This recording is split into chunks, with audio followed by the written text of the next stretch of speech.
What's good, everyone? Welcome to the latest episode of the Whole Nother Four podcast. Where we gonna be talking about niggas getting their asses beat. Yes, sir. UFC 280, Saturday afternoon. Yep, Saturday. Since it's an Abu Dhabi fight. I know that's actually kind of ass. I don't like I can't even watch it because I'm gonna be stuck at work all day. Damn. Do you won't get to see Oliveira? Let me stop. I don't want to get the spoilers to my picks. You know what I'm saying? You know what I'm saying? I'm really excited for this card. Usually I'm excited for like a specific fighter or a reason because I have a favorite or something. But I really don't got any favorites in it. Like I don't really got anybody that's like, oh yeah, that's one of my favorite fighters. I have to watch them. You have to watch what? Oh, like, that's yeah. It's just good fights. Speaking of, one of my favorite fighters coming back. I think they said at 282. John Jones is about to fight Stipe. He's gonna fight Stipe? Yes, sir. I thought Stipe was done. No, I'd have been done. He's got a money fight with John Jones. Of course he's gonna take it. Last time I saw Stipe, it looked like he was flatlined. And guess what? John Jones about to beat that ass, boy. I mean, he is the GOAT. He's the greatest fighter. I have to admit it, even though I like some people better than him. You talking about Izzy? Izzy not even in the conversation for GOAT. I wasn't talking about Izzy. I do like Izzy better than John Jones. And I was talking about the Spider, Anderson Silva. I like him better than John Jones. It's just fun watching the Spider. Okay. People only want to remember his good fights, never any of his boring ones. Why would I remember those? He's a counter striker. So is Izzy. You gotta push. You gotta press the issue. Then we can get the fight going. You know what I'm saying? So 280. We're not gonna do any of the prelim cards because look, that'd be super long. And let's be honest. And I'm a casual. Yeah, we're casuals. He probably has a little more knowledge than me, but the only one in that prelim card that I know is the Shawn Brady and Bilal Muhammad. Bilal, remember the name. And I don't like Bilal Muhammad. He's boring as fuck. Well, he came onto the scene like he was going to be crazy. I thought boring. When he said remember the name, I thought he was going to be start like dropping hammers on people. Nah, you remembering it for all the wrong reasons. Just lay on motherfuckers for all 5 rounds. Hey, wrestling is the great equalizer in MMA. Yeah, you just lay on them for 25 minutes. I do like good wrestling though. I love ground and pound is like one of my favorite things in MMA. But that makes sense because Habib was one of my favorite fighters. So, well, Bilal Muhammad isn't even ground and pound. He just lay on you. He doesn't smash. Oh, another one of my favorite fighters is about to fight too. Stephen Thompson with Kevin Holland. Oh, when is that? It's a fight night. I think it's the main event. I think it's right before 282. Kevin Holland fake retired. He just wanted a money fight. That's why. That's all. Shit, we already know my favorite fighters. I got Izzy and Wei Lee fighting soon. So Wei Lee finna get that belt back against Esparza. No, she's not. And Izzy about a flatline Pereira. All right, on to 280 because you dick ride much. It's crazy. I'm not. But yes, on the 280 because you just a hater. You'll start with the Chukagian fight. Yeah. You got a coin? So it's Chukagian versus Manon Fiora. Is that how you say her name? I think so. I'm not familiar with her. I don't really. This is going to sound really bad, but I don't really pay attention to the women's divisions. With the exception of, Valentina and Amanda. Like the women that the most, like Shevchenko, I paid attention to her. Amanda, Zhang. I like watching Rose, and Jessica Andrade is another one I like to watch because she's usually entertaining. I like Joanna when she was there. Mm-hmm. It's just the good ones that I like. Yeah, it's not nothing to do with them. Like I don't watch bad men either. Like I don't watch fucking Bilal Muhammad.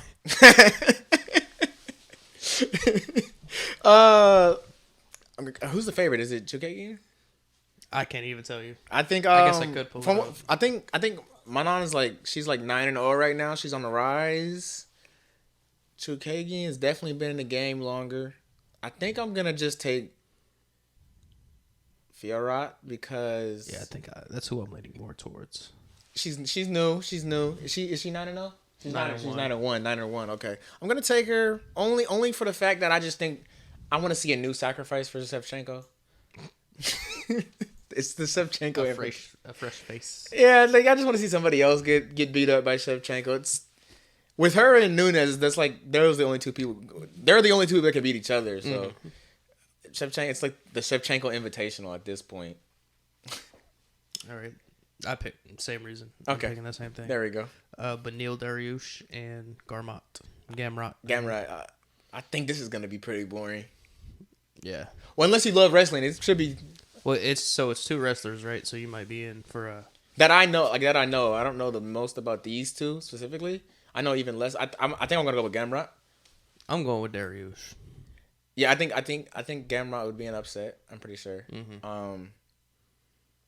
I don't think Dariush is gonna be able to finish Gamrot. I think Gamrot is going to ride him the entire fight. Pause. Because Dariush, what's his best win? Was it Ferguson? Was that his best win? Probably, yeah. And how good do you think Ferguson was at that point, knowing what we know now? Yeah, way past his prime. Yeah, I'm not sure. I'm not sure. But it's not like Gamrot has been like super impressive in the fights that he's had. I've only seen like one, and I didn't even watch it all the way. Unfortunately, my internet went out. That sounds really bad because we don't really know anything. But it's only up for. Yeah. Well, now we're getting to the real main events, the real card. Please, we should start with these. I hope y'all stuck around. Petr Yan and Sean O'Malley. I'm taking Petr Yan. Yeah, I'm taking Sean O'Malley. Actually, I have to actually take notes for UFC because I don't know the sport as well as I know football. Mm-hmm. But Sean O'Malley, okay. Now I do think Sean O'Malley, great striker. He could probably hit one of those flying knees. Mm-hmm. He could probably hit one of those spinning attacks. One of them wheel kicks to the head. Mm-hmm. Don't think he will catch Piotr with that. I think he'll win though. I think Sean O'Malley will win the first round, and I think Piotr will outbox him. Also, I think Piotr's been working on his grappling too. I think if he can, he's always had grappling. He's got background in combat sambo. So, does he really? Yeah. Okay, so what happens? If you've seen some of his earlier fights, he utilizes it really well. He in like the Aldo fight, he was really good at using it. Getting out grappled by Aljamain Sterling is not a bad thing. I mean, no, not at all. He's one of the best off his BJJ background, mm-hmm. And Yan gets O'Malley to the ground. I think he's gonna do a lot of damage down there. Yeah. But you said you're taking O'Malley? Mm-hmm. Okay. I love his creativity. The way he sets up his striking is really fun to watch. But see, continue. He's gonna have to keep it in kicking range because Petr Yan's the best boxer in the division, pretty easily in my opinion. Hits really hard. So, what was I saying? Oh, Sean O'Malley, his kicks, he's got really good kicks. The way he sets them up, like you said, the spinning back kick is there. Joe Rogan said it's crazy because for someone who has like no, what would he say, like no background in any kind of martial arts, the way he throws his spinning back kicks, you would have thought he had years and years of experience of karate, and he does it. But I do feel like those spinning attacks could be dangerous when you find somebody like Petr Yan. But he's also got the range and the length. He does to make up for it. How big is the difference? I'm gonna look it up real quick. Because just to the eye, it looks pretty standard. So, there it is. Beautiful. 67 reach for Petr Yan, and then 72 for Sean O'Malley. Do not let 5'6", 5'9". Don't let Yan get inside. Don't let Yan get. And I think Sean's more than capable of keeping him on the outside. But I do. I mean, Piotr's the type of guy. He'll duck in. He'll take one and give him one that much or harder. He's definitely gonna bring the fight to him. He's gonna walk him down. I do. Yeah, that's what I think. I think in the first round, I think Sean O'Malley will have success with those leg kicks. Mm-hmm. Petr Yan's got good kicks too, so he can definitely attack the legs. He's strong as fuck. I think in the second and third round, I think Yan's gonna walk him down. He's gonna get inside. He's gonna hit. And I think if Sean O'Malley gets dropped, then I think it's over. Yeah, because I think. And if Yan actually, if he doesn't want to, if he just wants to win the fight, all he's got to do is engage in takedowns, and I think he's got that pretty easily. But I think he's gonna want to put a show on and try to go for the knockout. Sean O'Malley didn't look as impressive as I thought he would have against Munoz. Granted, it was only like one round or so. He didn't get the chance to loosen up, right? Because the eye poke ruined it. But just as it happened, I was like, yeah. Because my thing is, Sean O'Malley has quick starts, so I was like, I was a little. But it's not fair. And he is also taking steps up in competition, so he probably won't. This would be try as crazy as shit as he has been against unranked people and newcomers and shit. Because it is admittedly one of my bonuses for Yan is he's a patient motherfucker. Mm-hmm. But if Sean O'Malley approaches this fight more cautious, then that helps him all the better. Because I mean, Sean O'Malley, if you approach this patiently, you have the range, you have the arsenal to keep Yan back there. but I don't think he will. I think he gets walked down. I'll say definitely a possibility. I'll say round 3 finish for Jan. Round 3. I can't see this fight going all 3 rounds.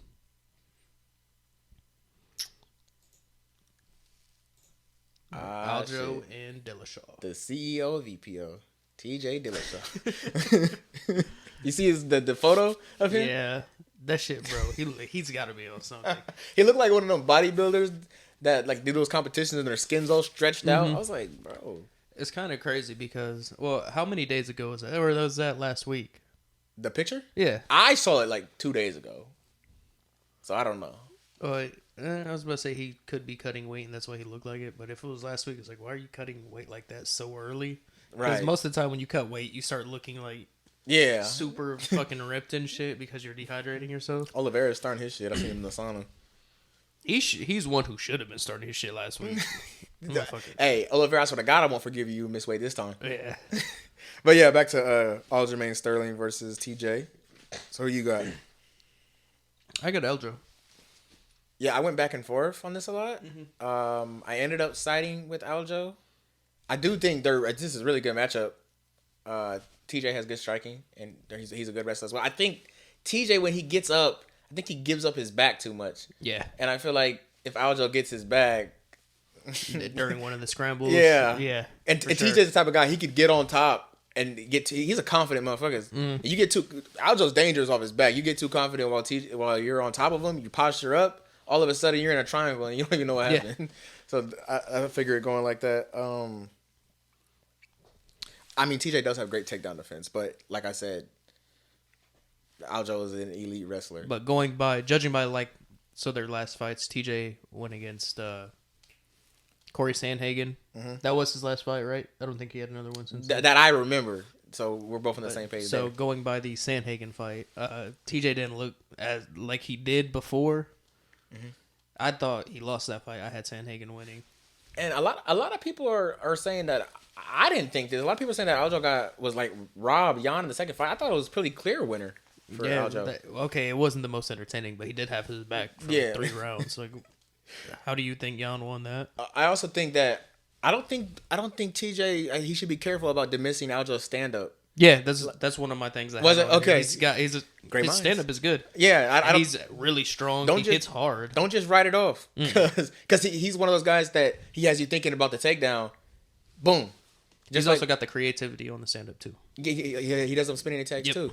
All right, so he catch you on one of those, you gotta be careful. So yeah, I'll take Aljo. I want to say 2 or 3 by submission. I can see this one going all 5 rounds. Oh, is it 5 rounds? Oh, championship fight. I'm tweaking. Title fight. Yeah. Then I'll say round 3 submission. Surprising enough, well, not really surprising, but Aljo has a, what is that? 5-inch reach advantage or 6 or no? I'm tweaking 4. 4-inch reach advantage. Damn. 4. Yeah, Aljo's built kind of weird. Yeah, he is. Well, he's also a big bantamweight. He should be 5 rounds. I'll take round 3 submission for Aljamain Sterling. No, TJ does have good conditioning, so he does. I can't see him tiring out. But I think he can catch him in like the 4th or 5th. So I either got submission or decision. I don't see TJ winning this fight. It could be. I mean, these.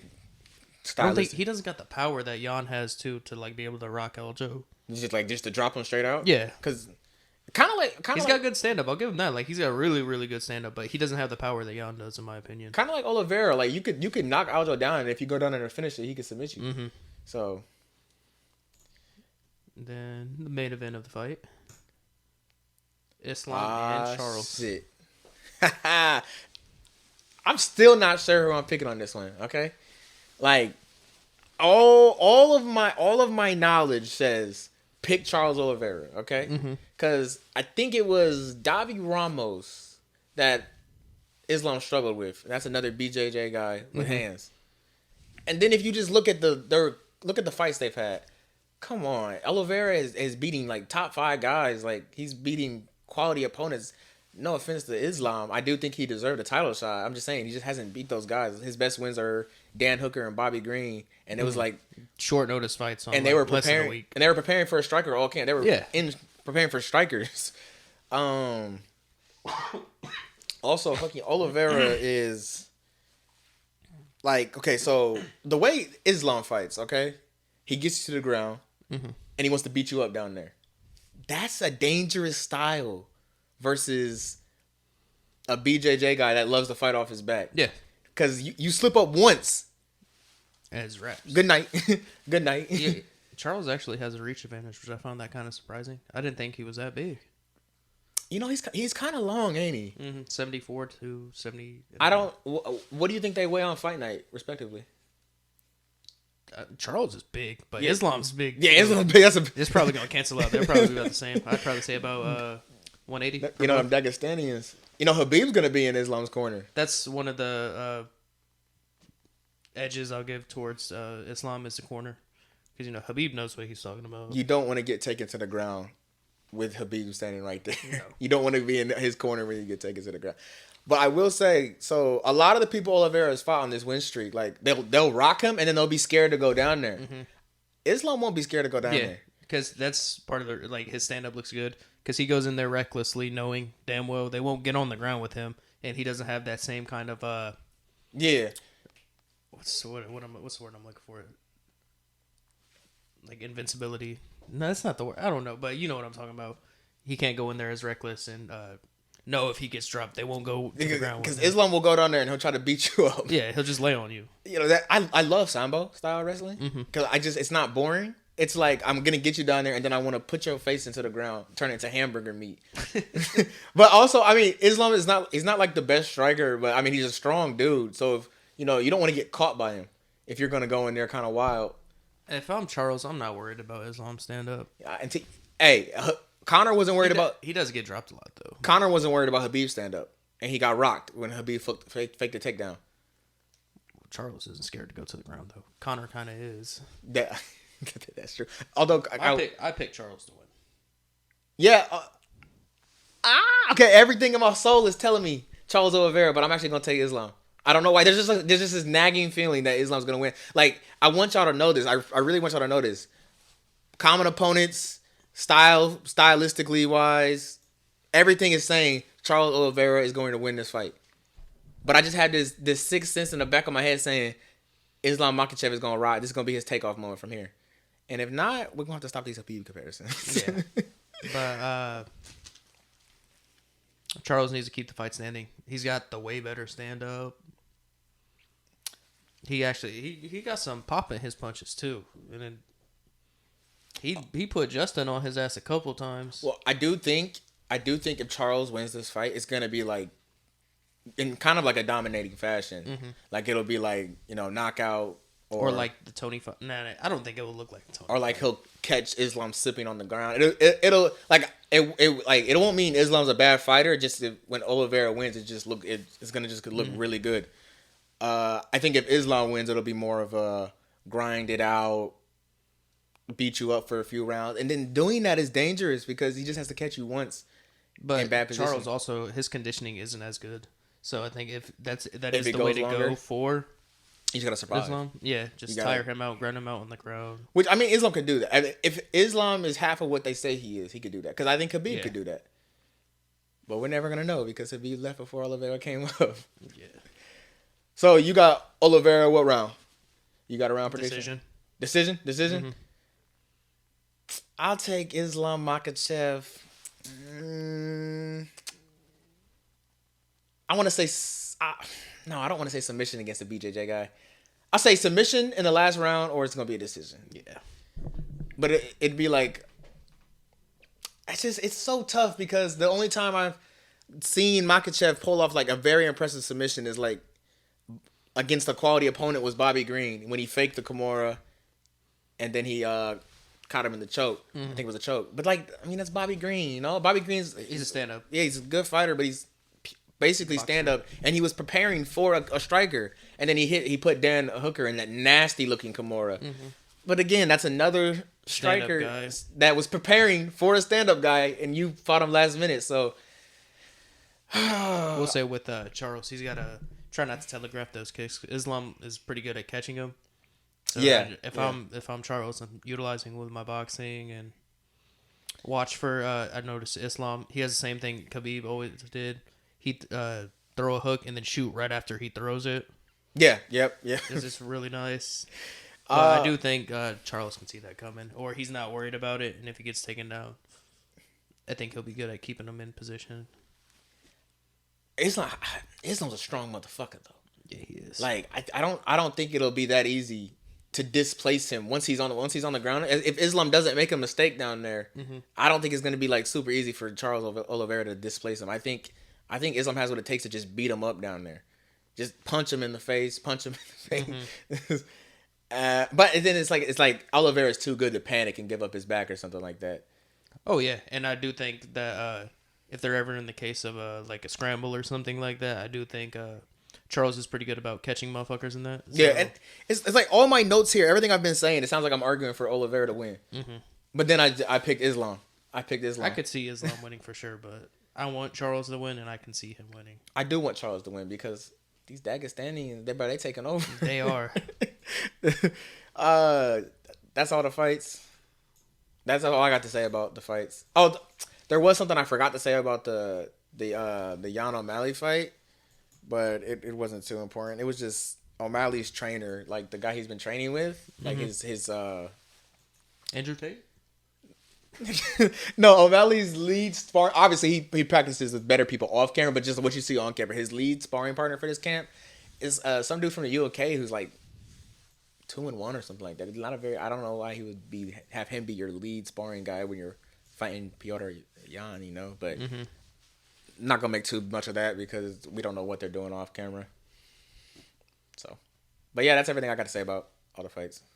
Me too. Should be a good couple of fights. Oh, is that 282? Yeah, that's all they got set in stone so far. But Glover versus the John Jones fight is on here. I want Glover to win that so bad. Me too. I like Yuri though. He's really entertaining to watch. Okay, the man's 70. And then this is right before it. Boom. Now this fight night card looks good. Ooh, Jack Hermanson, Derek Brunson. Then Ty. Oh, two of us is fun to watch. But yeah, I'm really looking forward to this. I know this will be a stand-up fight. So the Stephen Thompson and Kevin Holland fight. You like that fight? I like this one. I like her. Amanda Ribas. I don't know a lot about Amanda Ribas, I'm not going to lie. All right. Well, that's the episode for today. Short little UFC fight episode, you know. Had to get this in. It kind of snuck up on me too because I was planning to do more research and I didn't realize it was this weekend. It didn't get brought to my attention until like Tuesday. It snuck up quick as fuck. Yeah. Because my brother asked me, he's like, "Oh yeah, are you watching the fights?" And I was like, "Yeah." It's like 2 weeks from now. Why'd you already bite the snacks? She was like, "What do you mean? It's Friday. I mean, it's Saturday." I was like, "Saturday in Abu Dhabi." Yeah, and not just Saturday. It's Saturday at 2 p.m. in the afternoon. But yeah, that's all we got today, y'all.